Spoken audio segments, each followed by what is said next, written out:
শত্রুর হামলা থেকে রক্ষা পেতে এবার দুর্ভেদ্য বর্মে দেশের আকাশকে ঢেকে ফেলার ঘোষণা দিয়েছেন মার্কিন প্রেসিডেন্ট ডোনাল্ড ট্রাম্প। যুক্তরাষ্ট্রের এই ঢালের নাম গোল্ডেন ডোম।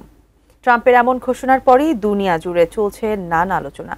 এরপরই যুক্তরাষ্ট্রের গোল্ডেন ডোম এর সঙ্গে ইসরায়েলি আয়রন ডোম ও রাশিয়ার S-400 এর তুলনা আসতে থাকে। প্রশ্ন হচ্ছে, আকাশ প্রতিরক্ষা ব্যবস্থায় কোন পরাশক্তি এগিয়ে? সে উত্তরই জানাচ্ছেন Sheikh Farid. Golden dome iron ডোমের মূল লক্ষ্য এক, শত্রুর ছোড়া ব্যালিস্টিক ক্ষেপণাস্ত্র এবং যুদ্ধবিমান থেকে বেসামরিক নাগরিক ও সামরিক কৌশলগত সম্পত্তিকে রক্ষা করার উদ্দেশ্যে এগুলোকে তৈরি করা হয়েছে। তবে যুক্তরাষ্ট্র যে গোল্ডেন ডোম তৈরি করতে যাচ্ছে তার কার্য পদ্ধতি হবে সম্পূর্ণ আলাদা।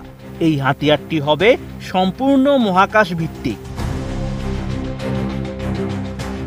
মার্কিন গণমাধ্যমগুলো জানিয়েছে, কৃত্রিম উপগ্রহের সাহায্যে শত্রুর ছোড়া ব্যালিস্টিক ক্ষেপণাস্ত্রকে চিহ্নিত করবে যুক্তরাষ্ট্রের এই প্রতিরক্ষা ব্যবস্থা।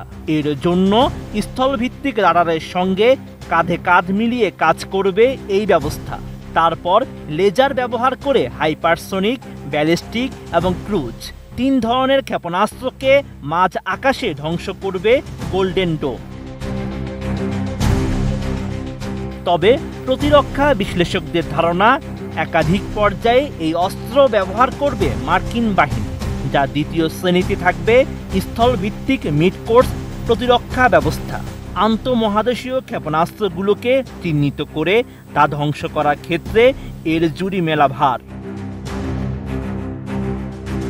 টানা সপ্তমবারের মতো বেস্ট টিস্যু পেপার ব্র্যান্ড হিসেবে স্বীকৃতি পেয়েছে বসুন্ধরা টিস্যু। অন্যদিকে ইসরায়েলের হাতে রয়েছে আয়রন ডোম। তবে এটি কৃত্রিম উপগ্রহ দ্বারা পরিচালিত নয়। স্বল্প পাল্লার রকেট, ক্ষেপণাস্ত্র, মর্টার এবং কামানের গোলা আটকাতে এর নকশা তৈরি করেছেন ইহুদি প্রতিরক্ষা গবেষকরা। 2023 সালের 7 অক্টোবরে ইসরায়েলে একের পর এক ক্ষেপণাস্ত্র হামলা চালায় ফিলিস্তিনের স্বাধীনতাকামী সংগঠন হামাস। ওই হামলায় আয়রন ডোম ছাড়া অধিকাংশ ক্ষেত্রে সফলতা দেখিয়েছে হামাস বাহিনী। তবে ইসরায়েলি বাহিনীর দাবি, হামাসের ছোড়া 98% রকেটকে মাঝ আকাশেই ধ্বংস করতে সক্ষম হয়েছে তাদের আয়রন ডোম। বিশ্বের অত্যাধুনিক আকাশ প্রতিরক্ষা ব্যবস্থার তালিকায় আবার রয়েছে রাশিয়ার তৈরি S-400। এতে রয়েছে উন্নত রাডার, কমান্ড সেন্টার এবং ভূমি থেকে আকাশ ক্ষেপণাস্ত্র। একসঙ্গে মোট 80টি লক্ষ্যবস্তুর উপর আঘাত আনতে সক্ষম পুতিনের এই আকাশ প্রতিরক্ষা ব্যবস্থা। প্রতিরক্ষা বিশেষজ্ঞরা জানিয়েছেন, সব ধরনের পরিবেশে কাজ করতে পারে রাশিয়ার আকাশ প্রতিরক্ষা ব্যবস্থা। S-400 এর রাডারের পাল্লা 600 কিলোমিটার। অন্যদিকে স্টেলথ যুদ্ধবিমান, ক্রুজ এবং ব্যালিস্টিক ক্ষেপণাস্ত্রকে 400 কিলোমিটার পর্যন্ত দূরত্বে মাঝ আকাশে গুড়িয়ে দেওয়ার ক্ষমতা রয়েছে মস্কোর এই অস্ত্রের। এটি একসঙ্গে চিহ্নিত করতে পারে 300 লক্ষ্যবস্তু। অবশ্য ট্রাম্পের দাবি, ইসরায়েলি আয়রন ডোমের থেকে অনেক বেশি শক্তিশালী যুক্তরাষ্ট্রের গোল্ডেন ডোম। এর জন্য প্রায় $17,500 কোটি খরচ করবে ট্রাম্প সরকার।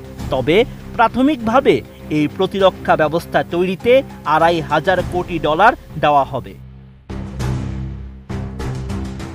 বর্তমানে বিশ্বের কোনো দেশের কাছে কৃত্রিম উপগ্রহ ভিত্তিক আকাশ প্রতিরক্ষা ব্যবস্থা নেই।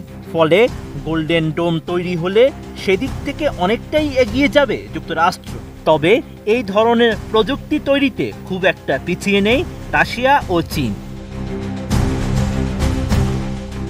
Sheikh Farid, ATN news.